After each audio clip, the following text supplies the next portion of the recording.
함께 합도 같은 말씀 중심으로 하나님께서 쓰시는 그릇이라는 제목으로 은혜 말씀을 나누겠습니다. 평양에 유명한 교회가 있었습니다. 물론 일본 식민자에 있었던 시간에 그때에 유명한 교회 있었는데요. 그 교회 이름은 산정현 교회입니다. 잘 아시죠? 거기 담임 목사가 누구신지 아시나요? 주기철 목사님. 순교자 삶을 사신 주기철 목사님이 그 교회에서 심우하셨습니다. 근데 그 교회에 장로님이 계셨는데 그 장로님은 조만식 장로님이었습니다. 오산고등학교에 선생님으로 계시고 주기철 목사님은 조만식 장로님이 그 학교의 스승으로 있을 때 공부한 사람이었습니다. 그러니까 이제 스승이 제자가 목회하는 교회의 장로 일을 감당했습니다. 성실하게 사역을 잘 섬기며 잘 봉사하고 계셨어요. 그런데 어느 날 예배를 드리는데 장로님이 5분 늦게 예배 시작하고 나니 5분 늦게 들어오십니다. 그래서 설교를 하려고 딱 강단에 서는데 장로님이 들어오는 걸 마주쳤어요. 그때 그 조만식 장로님을 향하여서 주기철 목사님이 호령을 합니다. 장로님, 거기 서십시오. 예배 시간 늦으신 장로님은 앉아서 예배 드릴 자격이 없습니다. 그 자리에 쓰라고 했어요. 어떻게 했을까요? 뭐야? 네가 뭔데 나한테 그러는 거야? 문을 박차고 나갈 수도 있습니다. 그렇지 않겠어요? 그 자리에 서 있어서 예배 드렸어요. 그리고 교회가 아주 그냥 싸했습니다. 어떻게 될까? 어떤 일이 일어날까? 성도들이 아주 그냥 궁금증이 많았습니다. 예배를 마치고 헌금 시간에 되었을 때 목사님이 조만식 장로님에게 말씀합니다. 장로님 오셔서 헌금 기도해 주십시오. 헌금 기도를 하시는데 그렇게 기도합니다. 하나님 죄송합니다. 제가 잘못했습니다. 교회 공동체 예배 시간을 늦어서 정말로 잘못했습니다.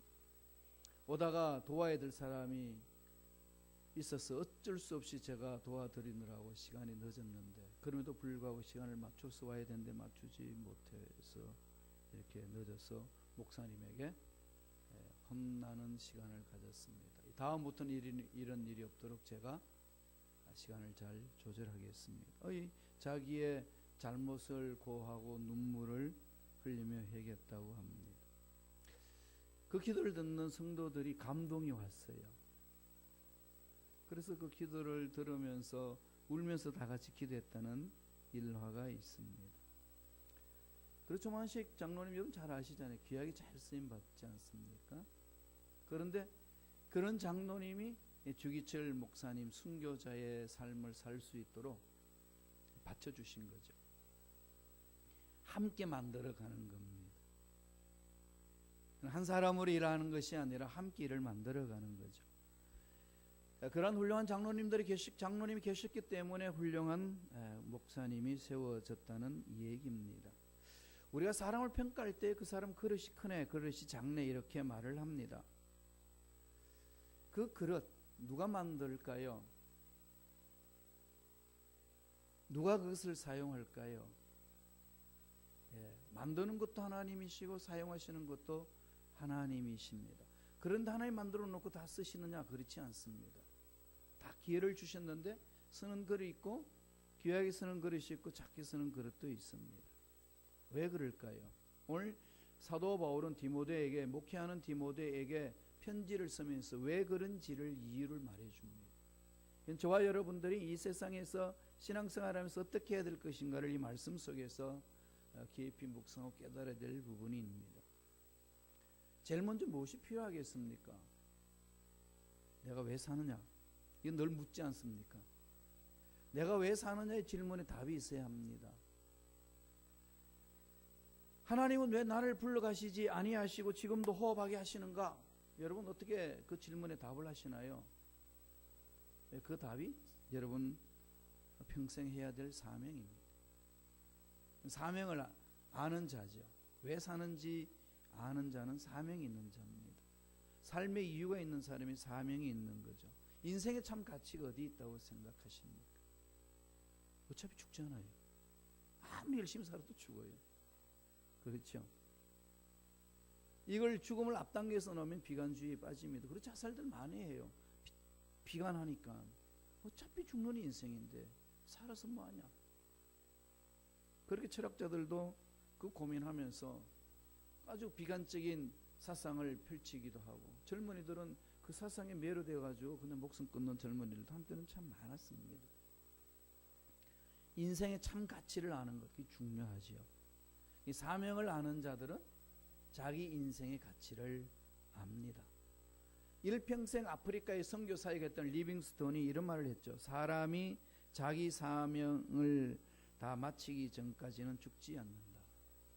다시 말씀드리면 사명이 있는 사람은 죽지 않는 거죠. 사명이 끝나야 하나님 데리고 가십니다. 그 사명을 향해서 달려가는 것은 나이가 들었다, 약하다, 남자다, 여자다, 한국 사람이다, 이런 어떤 이유를 달고서 사명을 감당하지 못하는 일은 없다는 겁니다. 사명이 있는 자는 그 환경과 조건을 뛰어넘는다는 거죠. 그래서 오늘 바울이 우리에게 말씀합니다. 하나님 바울을 통해서 말씀하시는 거죠. 하나님께서 쓰시는 그릇은 이런 것이라고. 어떤 그릇일까요? 세 가지로 오늘 말씀을 통해서 우리가 살펴볼 수 있겠습니다. 첫째로, 하나님은 다양한 그릇을 사용하십니다. 하나님이 사용하는 그릇은 다양해요. 우리가 보기에는 어떻게 저런 사람을 사용하시지? 이렇게 할 수 있는 하나님 쓰십니다. 창세기부터 요한계시록까지 쓰임받은 인물들 보세요. 그 속에 창조도 하나님 앞에 귀하게 쓰임받았고 예수님의 족보에 들어갑니다. 이해할 수 없어요. 우리는 이해할 수 없는 일들이 비일비재하게 성경에 쓰임받는 인물들이 있습니다. 오늘날 저와 여러분도 마찬가지 아니겠어요? 우리 판단에는 아니라고 그러는데 하나님은 아니라는 겁니다. 철저하게 하나님의 관점에서 쓰신다는 거죠. 어떤 그릇이 있다고 이야기하나요? 다양합니다. 2장 20절 볼까요? 디모데후서 2장 20절입니다. 다 같이 한 목소리 읽겠습니다. 큰 집에는 금그릇과 은그릇뿐 아니라 나무그릇과 질그릇도 있어 귀하게 쓰는 것도 있고 천하게 쓰는 것도 있나니. 집에는, 큰 집에는 그릇이 많지요. 여러분 집에 가도 그릇 많잖아요. 사람을 그릇으로 비유해 가지고 오늘 설명을 해 줍니다. 다양한 그릇이 있는 거죠. 다양한 그릇을 여러분들이 다양한 음식을 담아내는 거죠. 다양하게 그 그릇을 가지고 있으면서 자기 삶에 필요한 영역에 다양하게 사용을 합니다. 세상에도 지금 다양한 사람들이 있잖아요. 다양한 그릇들이 있습니다. 큰 그릇도 있고 작은 그릇도 있고 그래요. 귀하게 쓰임받는 그릇도 있고 천하게 쓰임받는 그릇도 있습니다. 교회 안에도 다양한 사람들이 있습니다. 모든 사람이 나와 같다고 생각하면 안 된다는 거예요. 다 달라요. 다 다른데 그 나름대로 하나님 부르셔서 사용을 하십니다. 세상에 살다가 여러분 마음에 들지 않으면 어떻게 바라보나요? 달려 들어가 가지고 그냥 싸움질 하나요? 어떻게 하든지 그냥 한을 풀어내야 되나요? 뉴스를 보다가 뭐 말도 안 되는 인간이 막 나타나가지고 뭐 범죄하고 있으면 그 집 찾아가가지고 여러분 따지나요? 어떻게 하시죠? 그러려니 하고 살잖아요. 그죠? 그런가 보다. 그럴 수 있지 뭐. 그런 상황이 있으나 그럴 수 있나 보다. 넘기잖아요. 왜 교회 공동체는 그런 일을 못할까요? 교회 공동체 다양한 사람을 만납니다. 마음에 안 드는 사람도 만나고 마음에 안 드는 사람도 만나고 수많은 사람들을 만나죠. 이럴 때 어떻게 해야 되죠? 똑같이 적용하면 됩니다. 그러려니 하고 그럴 수도 있지. 그릇마다 쓰임받는 용도가 있다는 것을 알아야 되는 거죠. 그릇의 용도는 토기장이가 정합니다. 즉 우리를 창조하신 하나님이 정하시는 거지 우리가 정하는 게 아닙니다. 따라서 우리들은 하나님이 창조한 그릇과 함께 그냥 더불어 쓰임받아야 돼. 이게 하나님 중심으로 살아가는 하나님 일꾼들의 자세라는 겁니다. 사도 바울이 로마 교인들에게 그 편지를 쓰면서 이렇게 말씀을 합니다. 우리에게 하시는 말씀이죠. 로마서 9장 21절 자막을 통해서 한번 읽어보실래요? 로마서 9장 21절입니다. 제가 읽어드릴게요. 토기장이가 진흙 한 덩이로 하나는 귀히 쓸 그릇을 하나는 천히 쓸 그릇을 만들 권한이 없느냐. 토기장이는 마음대로 그릇을 만들어서 굽지 않아요. 하나님 우주 만물을 창조하실 때 하나님 설계도를 만들으셨어요. 하나님 계획대로 만들어 주신 겁니다. 어떤 그릇을 만들 것인가 그분의 결정이에요. 우리는 그분으로부터 지원받았기 때문에 너무나도 상식적으로 알 수 있는 것은 지원받은 대로 사는 거예요. 그리고 다른 사람이 그렇게 지원받았으면 그 사람은 그렇게 쓰임받도록 하나님은 만들어 주신 겁니다. 우린 그것을 인정해 주는 거죠. 그래서 그릇의 종류는 다양하고 하나님은 다양한 사람을 통해서 쓰신다는 것. 사람들은 은이냐 금이냐 나무냐 질그릇을 만드는 것이냐 이걸 찾지만 하나님은 그것을 보시지 않는다는 것. 종류일 뿐이라는 겁니다. 여러 종류 하나님은 때를 따라서 여러 종류의 그릇을 하나님은 선택하시고 쓰신다는 겁니다. 그걸 먼저 우리 인식하셔야 돼요. 그러니까 다른 거지요. 교회 공동체 사람들이 만날 때 쓰임받는 그릇들은 다 다릅니다. 다른 것은 다를 뿐이지 틀린 게 아니라는 거죠. 금그릇이 은그릇을 향하여 너는 틀렸다고 말하면 안 된다는 겁니다. 그거는 은그릇일 뿐이지. 그 만드신 분이 계획 속에서 은그릇이고 금그릇일 뿐이지 틀린 게 아니라는 것. 제일 먼저 우리가 하나님 앞에 쓰임받는 자들의 삶의 자세는 그릇은 다양하다. 다르게 쓰임받구나. 이게 먼저 인식이 있어야 돼요. 그러면 옆에 있는 사람을 인정할 수 있습니다. 올바르게 쓰임받을 수 있도록 기도할 수 있습니다. 이런 교회는 부흥합니다. 이런 교회는 힘이 있습니다. 그렇게 가셔야 돼요. 두 번째, 하나님이 쓰시는 건 어떤 것이라고 그러시라고 합니다. 다양하게 쓰시면 어떤 걸 쓰시죠? 깨끗한 그릇. 깨끗해야 합니다. 이건 상식이죠. 여러분의 아무리 멋진 그릇이 있어도 천장에 완전히 거기에 금그릇이 있는데 귀한 손님이 왔다고 먼지 가득한 대로 거기다가 맛있는 음식을 담아 드리지는 않습니다. 어떻게 하죠? 세척한 후에 깨끗하게 청결하게 한 후에 귀중한 내용물을 담습니다. 우리는 일상생활에 너무나 잘 알고 있어요. 그런데 우리는 하나님 앞에 쓰임받을 때 이 부분을 너무 망각합니다. 주여 나를 사용하여 주옵소서 말은 하는데 전혀 그렇게 안 삽니다. 그러니까 기도하고 말하고 다른 거죠. 그러니까 뭐 하는 거죠? 기도 안 하는 겁니다. 기도는요 삶으로 연결돼요.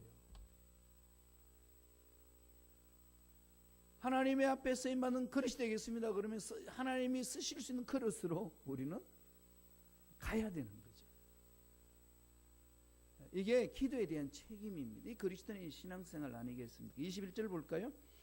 디모데후서 2장 21절 다 같이 읽겠습니다. 그러므로 누구든지 이런 것에서 자기를 깨끗하게 하면 귀히 쓰는 그릇이 되어 거룩하고 주인의 쓰심에 합당하며 모든 선한 일에 준비함이 되리라. 깨끗한 그릇, 그죠? 다른 거 아니에요. 사람은 금이냐 은이냐 동이냐 철이냐 나무냐 질그릇이냐 찾지만은 그 종류에 따라서 무엇을 맡기려고 그러지만 하나님은 그것 아닙니다. 무슨 말씀을 하나님이 하시는 거죠? 하나님은 전능하시고 다 가지고 계셨기 때문에 우리들이 어떤 존재로 가졌다 못 가졌다 이건 중요하지 않다는 거죠. 전능은 하나님 안에 있는데 연약하면 뭐예요? 어떻게 했어요? 바울이 이걸 깨닫고 뭐라고 그러죠? 내가 약할 때 강함이라. 역설의 진리잖아요. 하나님과 나의 관계입니다. 그런데 우리는 그게 막 포커스를 맞추지 아니하고 나의 경험, 내가 가지고 있는 그 무엇을 자꾸 드러내려고 하기 때문에 오히려 약해지는다는 거예요. 오늘 현대 교회들이 그렇습니다. 그래서 지금 세상 사람들이 그러지 않습니까? 지금 현대 교회는 돈에 파묻혀 있다고. 초대교회는 금과 은은 내게 없지만은 내게 있는 그 예수 그리스도 이름으로 주무라. 일어나 걸어라. 그게 교회의 능력이었고 권세였습니다. 돈은 없었지만 예수 그리스도 이름의 권세가 있었습니다. 오늘 현대 교회는 돈은 있지만 예수 그리스도의 권세가 없어지고 있습니다. 어떤 걸 택하실래요? 돈이 있으면 편안해요. 예, 담임 목사는 더 그렇습니다. 돈 없으면 불안해요. 불안하지 말라고 그러면서 제가 불안해요. 얼마나 아이러니합니까? 이러다가 보면은 우리는 그 경제 원리에 따라서 그냥 막 굴러가요. 이런 것은 우리가 빨리 뒤집어야 됩니다. 그게 뭐죠? 깨끗한 그릇 되는 거예요. 어떻게 해야 깨끗한 그릇입니까? 회개하는 거죠. 회개입니다. 천국은 회개에서 출발하는 거고, 거룩은 하나님으로부터 오는데, 하나님으로부터 오는 거룩은 어디에서 출발하나요? 회개에서부터 출발합니다. 누구든지 회개합니다. 그래서 성막 구조를 바라보면 제일 먼저 뭐가 있나요? 번제단이 있잖아요. 그 다음에 물두멍이 있죠. 물두멍은 손 씻는 세수대합니다. 번제단은 비유적으로 말하면 예수 그리스도 십자가 사건이지 않습니까? 나의 모든 죄를 다 씻음 받는. 이미 의인이 되었어요. 의인이 되었음에도 불구하고 끊임없이 악한 세상에 살기 때문에 손발에 먼지가 묻고 더러움이 묻습니다. 죄를 짓습니다. 그러니 그걸 씻어야 되죠. 그 물두멍이 있습니다.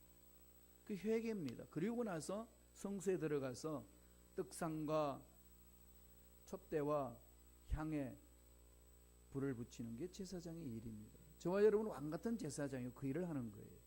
그러니까 어디로부터 가야 되죠? 십자가 사건을 통해서 예수님 앞에 나와서 무릎을 꿇고 회개하는 것, 돌아봐야 돼요. 매 순간 자기 자신이 생각하는 것, 말한 것, 행동하는 걸 돌아봐야 합니다. 하나님 앞에 쓰임받는 그릇 되기를 원하면 깨끗해야 됩니다. 그러면 많은 사람들이 이게 대해서 부정적인 생각을 해요. 누가 깨끗합니까? 누가 이 세상에 지금 거룩하게 삽니까? 제가 청소년들한테 전도하면 그래요. 너 왜 이렇게 사냐? 왜요? 야, 성경은 이렇게 말했는데 이렇게 살아야 되지 않겠냐? 그냥 반격해서 옵니다. 목사님, 이 말씀대로 사는 사람 누가 있나요? 성경은 성경이고 삶은 삶이에요. 여기에 대해서 여러분 어떻게 말씀해 주실 수 있나요? 그죠? 그냥 뭐 아주 그냥 급수를 찔러버리는 거죠. 그럴 때 우리가 뭘 해야 되나요? 그리스도 십자가에 돌아와야 되는 거죠. 날마다 회개하면서 나의 더러운 모습들을 자꾸 씻어내야 됩니다. 그러니까 신앙의 성장, 성숙하고 하나님의 빛 앞에 가면 갈수록 내 속에 있는 죄악성을 자꾸 드러내는 겁니다. 그래, 남 정죄할 시간 없어요. 남에게 핀잔 줄 시간 없습니다. 나를 바라보는 거죠. 그래서 주님이 그러셨지 않습니까? 네 눈에 있는 들보는 바라보지 않고 왜 형제의 눈에 있는 티를 지금 빼려고 그러냐. 그래서 저와 여러분들은 어떻게 해야 되죠? 내 눈에 있는 들보를 빼내려고 막 몸부림쳐야 돼요. 그 몸부림치면 형제가 눈에 티가 있는데 그 눈에 티가 있는 형제가 들보를 빼내려고 막 몸부림치는 그 사람 보면 감동이 되잖아요. 눈물을 흘리니까 티가 빠져요.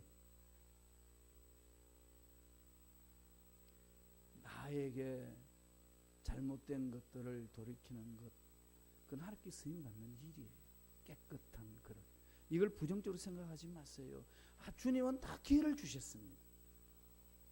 우리 순범식가교회 공동체가 이러한 하나님의 말씀에 순종하며 깨끗한 그릇으로 만들어져 갈 때에 이 시카고 지역에서 선한 영향을 끼치는 하나님 앞에 쓰임받는 교회가 될 줄로 믿습니다. 네, 우리는 도전하셔야 돼요. 그렇게. 디모데후서 2장 22절에 보면은 바울이 디모데에게 그것을 건명을 합니다. 우리에게 주시는 메시지예요.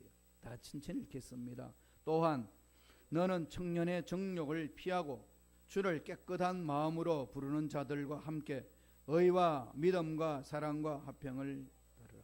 청년의 정욕을 피하고, 불같은 정욕, 그 청년의 정욕은 어떤 것일까요? 어떤 성적인 것을 말하는 것이 아니라 뭔가 하나님의 뜻대로 살고자 하는 몸부림보다는 내가 가지고 있는 열정대로 멋지게 한번 살아보겠다는 그 고집 아니겠습니까? 자기 생각, 자기 계획, 내 인생 이렇게 멋지게 한번 살아버리라. 이런 것들 하나님 멈추라는 거죠. 인생 그렇게 사는 거 아니다.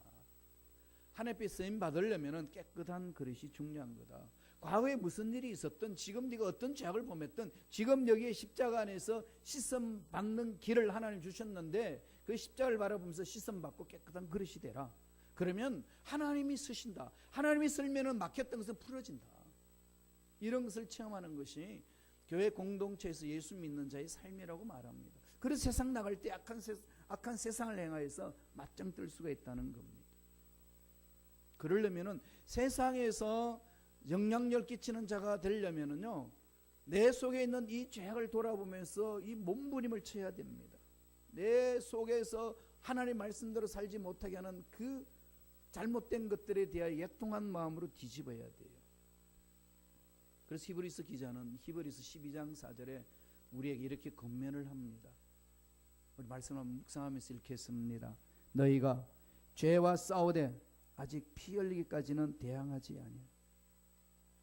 뭐와 싸우라는 거죠? 죄와 싸우되 피 흘리기까지는 대항하지 아니하. 여러분, 죄와 어떻게 싸웁니까? 죄와 싸워서 이길 수 있나요? 여러분, 죄와 싸워서 이기는 사람 누가 있겠어요? 우리 못 이겨요. 그런데 왜 이런 말을 합니까? 죄와 싸울 수 있는 길은 십자가예요. 날마다 십자가에서 나는 죽었노라. 주님이 내 안에 사신다. 그것을 보라는 거죠. 십자가를 보라는 겁니다. 이런 부분에 우리가 온 마음을 다하여 정성을 다하여 집중하지 않기에 그냥 죄악에 대해서는 설렁설렁합니다. 그러니까 그 틈을 통하여서 마귀들은 끊임없이 파고 들어옵니다. 파고 들어오면 어느 순간에 허물어진다는 거죠. 이 사회를 고치는 것은 교회예요. 가정을 고치는 것도 교회입니다. 그런데 이 교회를 흔들면 가정도 낄 수 있고 사회도 낄 수 있습니다. 따라서 마귀의 전략은 어떻게 하든지 교회 공동체를 깨트리려고 합니다. 교묘하게 깨트리려고 그럽니다. 목사를 통해서 깨트리기를 하고 주의 일꾼들을 세워서 그 중직도를 통하여서 깨트리려고 그럽니다. 그러니까 깨어서 기도하고 영적으로 분별하지 않으면은 목사인 저도 사탄의 도구가 될 수 있다는 거예요. 여러분도 마찬가지입니다. 우리 시카고에서 시카고 지역에 있는 교회들의 뭔가 성장 성숙하고 하나님 일을 좀 해보고자 하는 그 교회 공동체 다 그런 일들을 경험을 했지 않습니까? 아픔이 너무 많아요. 다 아픔이 많은데 1.5세, 2세들은 그것과 자유로울 수 있을까요? 여러분 어떻게 생각하시나요? 똑같습니다. 왜 똑같을까요? 엄마 아빠 보고 배웠기 때문에. 대물림이에요. 묘하 아주 묘해요. 시카고가 그래요. 시카고만 그러나요? 아닙니다. 한국도 그래요. 전 2세들은 다를 줄 알았습니다. 물론 다른 사람들 많아요. 물론 1세도 다른 사람 많습니다. 그러나 보편적으로 미워하면서 배운다고요. 예, 그렇게 배우더라고. 충격을 먹었어요. 정말 우리 올바로 써야 되겠구나. 내 자식은 그렇지 않지라고 생각하죠? 숨기고 있을 뿐이지요. 그게 있습니다.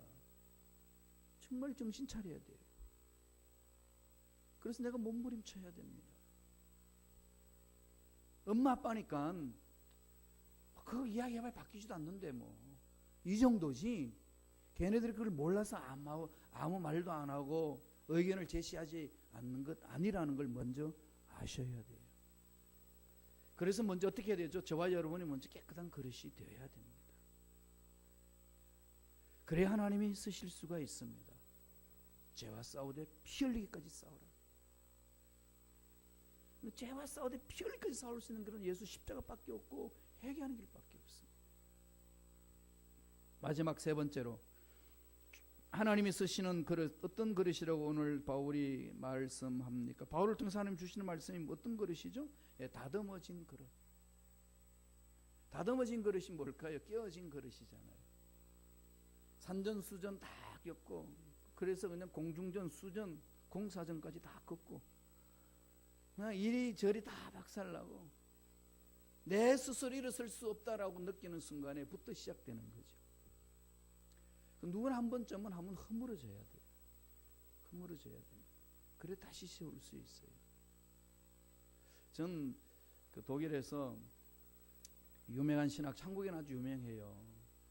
그 몰트만이라는 신학자의 희망신학이라고. 우리 조영기 목사님이 희망 설교를 하시고 희망 목회를 하시기 때문에 희망이라는 단어, 호프라는 단어에 동일하다고 해서 서로 사상은 다르지만 같이 이렇게 대화도 나누고 귀한 사역을 감당하신 분인데, 몰트만 교수. 제가 제 논문을 지도하신 교수님의 스승이었어요. 그래서 제가 우리 스승님 한갑잔치 때 그 집에 초대받아서 갔더니 그분 계시더라고요. 그분하고 이제 이런 얘기 저런 것입니다. 이 독일 교회가 망해가고 있는데 어떻게 건질 수 있습니까? 그랬더니 그분이 이런 말을 합니다. 망하도록 두라. 망하는 것은 망해야 된다. 그러면요, 하나님의 나라는 망하는 법이 없는데 겉으로 보기에는 망하는 것 같으나 새로운 거루튀기가 있다. 남은 자가 있다. 그들을 통하여 새롭게 해야 된다. 우리의 신앙생활이 그런 거죠. 세상이 지금 험악하고 교회도 이러쿵 저러쿵 수많은 세상 사람들한테 소리를 들어도 그 속에서 남은 자가 있습니다. 그 속에서 하나님의 음성을 듣고 몸부림치는 자들이 있습니다. 하나님은 그들을 찾고 있습니다. 그들을 통해서 일을 하시는 거죠. 내가 될 수 있고 여러분이 될 수 있습니다. 그런 과정을 다듬어 가는 거죠. 그렇게 하나님 일을 할 수 있도록. 말씀을 볼까요? 어떻게 다듬어 주시는지. 디모데후서 2장 24절입니다. 다 같이 천천히 한 목소리를 읽겠습니다. 주의 종은 마땅히 다투지 아니하고 모든 사람에 대하여 온유하며 가르치기를 잘하며 참으며. 이건 목사님들한테만 해당하는 것이 아니라 하나님의 일을 감당하는 여러분에게도 동일한 말씀입니다. 마땅히 다투지 아니하고, 마땅히 다투지 아니하고 모든 사람에 대하여 온유하며 가르치기를 잘하며 참으며, 이렇게 하나님 일을 한다고 이야기를 합니다. 온유한 종이라고 그랬죠. 종, 노예를 말하지 않습니다. 둘로스. 그 당시 사도 바울이 둘로스라는 말을 표현한 것은요, 충격이었어요. 노예는 인간 취급을 받지 못했어요. 주인의 귀속물입니다. 주인이 죽이면 죽이고 살리면 사는 겁니다. 그래서 주의 종 예수 그리스도인 노예 바울은 그럽니다. 내 것 다 주님의 것입니다. 주님 받으시옵소서. 이 얘기죠. 그러니까 내 자신의 어떤 정체성이죠? 주님께 속한 노예. 주님은 주인이고 나는 노예라는 거죠. 그게 로드입니다. 주야라고 여러분 부르짖을 때 당신은 나의 주인이고 나는 노예입니다. 이 고백이에요. 그런데 그게 그렇게 실천하지 못하면 나중에 주님이 그러십니다. 그러시지 않습니까?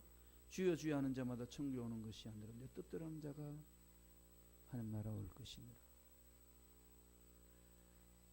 지금 우리들이 주여라고 삼창 부르짖을 때에 늘 결단해야 돼요. 저도 아찔합니다. 주여라고 이렇게 부르짖해야 되나? 주님 나에게 주인입니다 해놔놓고 영 주인으로 안 살게 한다면은 이게 또 저 자신으로는 직무유기가 되지 않느냐, 이런 두려움이 있어요. 그러나 외칩니다. 가야 돼요. 주님은 내 인생의 주인입니다. 나는 종입니다. 주의 종으로서 쓰려면 어떻게 되죠? 나의 아집이 깨어져야 돼요. 나의 아집이 깨어져야 어떻게 됩니까? 온유한 사람이 된다고 말합니다. 성경 속에 나타났죠? 속이기를 잘하는 사람, 대표적인 사람 누구죠? 야곱. 야곱이 언제 깨어집니까? 수많은 고난 속에서도 깨어지지 않고 지 고집대로 살다가 야복 나루터에서 완전히 내려놓습니다. 하나님 만났기 때문에. 하나님 만나면 깨어지게 되어 있어요. 하나님 만나면 변화되게 되어 있습니다. 신앙생활을 해서 하나님 만나는데도 변화되지 않는다, 그런 말 거짓말입니다. 하나님 만나면 반드시 변합니다. 야곱 변화됐어요. 애써 두려워하지 않습니다. 앞으로 일어날 모든 일을 두려워하지 않고 그냥 뚜벅뚜벅 걸어갑니다. 만난 자의 특징이에요. 모세 40년 궁정교육을 받아서 얼마나 멋진 교육을 받았습니까? 일러보기다 떼어놨다가 그냥 실패하잖아요. 광야 갑니다. 미디안 광야 40년 이들의 사유로서 삽니다. 인생 끝난 거죠. 80에 이제 다 끝났다고 생각하는 그때 하나님 만나 주십니다. 그리고 40년간 하나님 앞에 훈련받아서 다 옵니다. 일을 하지요. 가나안으로 갑니다. 그리고 나서 하나님이 모세를 향하여 그럽니다. 모세는 지면에 어떤 사람보다도 온유한 사람이라. 얼마나 성질이 급했고 얼마나 결단력이 강한 사람인지 모릅니다. 불의를 보면 참지 못했던 그였어요. 그러나 그가 이 세상에 어떤 사람보다도 온유하다. 온유하다는 게 뭐죠? 깨어져서 자기 생각을 포기하는 자, 하나님의 뜻대로 살아가는 자. 사도 바울은 어땠나요? 바리새인 중에 바리새인, 율법사 중에 율법, 랍비 중에 랍비 아니었습니까? 그가 예수 믿는 사람을 잡아 죽이려고 돌아다니다가 다메섹 도상에서 부활하신 예수님을 만납니다. 180도로 바뀌죠. 아라비아 사막에 가서 3년 동안 돌을 닦습니다. 하나님 아버지를 만난 그 은혜 속에 자기 자신을 다룹니다. 수많은 훈련, 수많은 연단 신앙을 통해서 깨어집니다. 고백하죠. 나의 나된 것은 하나님의 은혜로다. 나는 예수 얻는 것이 최고이기 때문에 내가 이때까지 가지는 모든 것들을 배설물로 여기노라. 이 얘기예요. 모세가 언제 인생의 절정기를 맞이했나요? 하나님의 부르심을 받아 순종했을 때. 그래서 그는 온유한 자라고 칭찬을 듣습니다. 그래서 민수기 12장 3절에 보면은 이 사람 모세는 온유함이 지면의 모든 사람보다 더하더라. 성경에서 온유라는 말은 하나님의 말씀으로 잘 길들여진 상태, 성령에 의해서 잘 길들여져 있는 상태, 성령의 음성에 민감한 상태를 말합니다. 이렇게 하려면 자기 아직 깨어지는데 깨어지려면 실패 경험을 하셔야 돼요. 따라서 예수 믿는 저와 여러분에게 이 모양 저 모양으로 실패 경험이 찾아옵니다. 실패 경험하지 않으면 안 되나요? 안 하고 할 수도 있습니다. 말씀 안에서 먼저 깨어지면 돼요. 이게 우리의 선택이에요. 그렇지 아니하고 그럼에도 불구하고 여태껏 내가 이렇게 살아왔으니까 한번 살아보겠습니다. 여지없이 깨어집니다. 인간은 누구나 없이 그렇습니다. 그러고 난 후에 얻는 것은 온유함이에요. 이런 그릇을 하나님 쓰신다는 거죠. 하나님 앞에 쓰임받는 종들 보세요. 다 한 번씩 쓰러졌어요. 다 깨었습니다. 질병으로, 삶으로, 또 잘 나가던 세상의 모든 길들 그냥 깨어지고, 잘 나가다가 인생의 허무함을 느끼고 도저히 살아갈 수 없다는 생각 속에 주를 만나 찾아옵니다. 그 온유함은 하나님의 성품이고, 그러한 성품을 만들어진 자를 통해서 하나님이 쓰신다는 거죠. 그러니까 저와 여러분은 신앙생활을 1년, 2년, 3년, 4년, 5년, 6년, 7년, 8년, 9년, 10년, 20년, 30년 해나가는 동안에 우리의 성품은 온유해지는 거죠. 예수님의 성품을 닮아가야 됩니다. 온유해지는 거예요. 옛날 같으면 다 뒤집어버릴 수 있는데 예수 때문에 울면서 참는 거예요. 속쓰림이 있고 바보 같고, 그런데 그걸 묵묵히 참아내는 힘이 있습니다. 그게 성숙한 자예요. 그러한 자들이 많이 모인 공동체는 힘이 있습니다. 그러한 사람들이 모여가지고 서로 위로하고 격려하는 곳에는 강합니다. 아무리 세상이 약해도 그런 자들이 일어서는 곳에서는 그 세상의 힘을 발휘 못합니다. 하나님은 그러한 자를 들어서 쓰시기를 원하기 때문에 다듬고 계시는 겁니다. 디모데후서 2장 25절에 보면은 사도 바울이 디모데에게 주는 교훈의 메시지입니다. 바울을 통해서 하나님 우리에게 주시는 메시지입니다. 다 같이 읽겠습니다. 거역하는 자를 온유함으로 훈계할지니 혹 하나님이 그들에게 회개함을 주사 진리를 알게 하실까 하며. 궁극적인 뭐죠? 사람을 살려내는 데 쓰임받는 거죠. 우리의 신앙의 성숙도의 목적은 뭡니까? 정죄하려고 성숙하는 게 아니라 다른 사람을 하여금 살아날 수 있도록 돕기 위하여. 이런 사람들이 교회 공동체 많다고 생각해 보세요. 정말로 세상에 상처받고 정말로 세상에서 허우적거리다가 이 교회 공동체 들어오면 살맛이 나는 거 아니겠습니까? 꿈을 꾸셔야 돼요. 주여, 내가 이런 자로 쓰기를 원합니다. 우리 순범식화교회 공동체가 그렇게 되기를 원합니다. 주여 역사하여 주옵소서. 하나님 저에게 그 말씀을 늘 주셨어요. 어떻게 할까요, 하나님? 하나님 앞에 쓰임받는 그릇으로 만들어놔라. 네가 무슨 어떤 열매를 얻으려고 그러지 말고 순범시카고 교회가 내가 마음껏 쓸 수 있는 그릇으로 준비하라. 그릇으로 준비하는데 전 온 집중되어 있습니다. 어떻게 하면 하나님 앞에 쓰임받는 그릇이 되게 할까? 제 당대에 어떤 열매가 없어도 하나님 앞에 쓰임받을 수 있는 그릇을 만들어 놓으면 이 후대의 목사님이 그 일을 귀하게 사역할 수 있지 않겠습니까? 그래서 제가 제 사명을 아는 게 중요하다는 거죠. 근데 요새는 야가가지고 주여 제가 목회할 때 그 열매를 맛보게 하여 주옵소서 그러고 있습니다. 그릇 만들기, 이건 저만이 외치는 게 아니라 여러분들도 거기에 집중하고 나가야 될 줄로 믿습니다. 하나님이 쓰시는 그릇, 하나님은 다양하게 쓰십니다. 그 그릇 종류를 가지고 이야기하지 마세요. 그리고 하나님은 깨끗한 그릇을 씁니다. 준비된 그릇, 그리고 깨어져서 다듬어진 그릇. 과거에 이런 상처 저런 상처, 이런 실패 저런 실패, 그것 때문에 하나님 일을 못하는 사람이라 이런 생각하지 말라는 거예요. 깨어져야 하나님이 쓰실 수 있는 그릇이 될 수 있습니다. 그래서 우리는 늘 외치잖아요. 실패는 성공의 어머니라고. 그 실패를 했기 때문에 이후의 삶은 실패하지 않으려고 몸부림치는 게 있지 않습니까? 일어서는 거죠. 하나님이 그렇게 다듬어서 만들어 가시는 겁니다. 앞으로 저와 여러분 삶은 반드시 다듬어져서 하나님께 쓰임받는 멋진 그릇이 될 줄로 믿습니다. 기도하겠습니다. 하나님 감사합니다.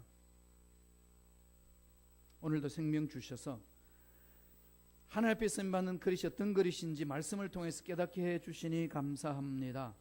세상이 어떠하든지 하나님 말씀 안에서 생각이 바뀌고 말이 바뀌고 삶이 바뀜으로 주를 닮아가는 일꾼이 되게 하셔서 귀하게 쓰임받는 그릇들 되게 성령님 역사하여 주시옵소서. 감사하고 예수님 이름으로 기도드리옵나이다. 아멘. 우리 말씀을 마음판에 새기면서 한번 찬양하겠습니다. 내 마음의 주를 향한 사랑이 십자가의 길, 순교자의 삶을 사는 그 우리의 삶을 향하여 외치는 찬양입니다. 다 같이 소리 높여 찬양합니다.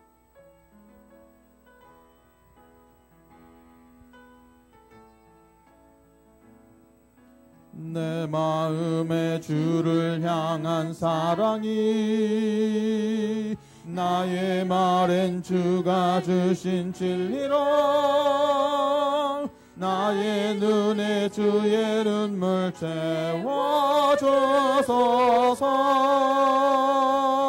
채워주소서. 내 입술에 찬양의 향기가 두 손에는 주를 닮은 섬김에 나의 삶에 주의 흔적 남게 하소서.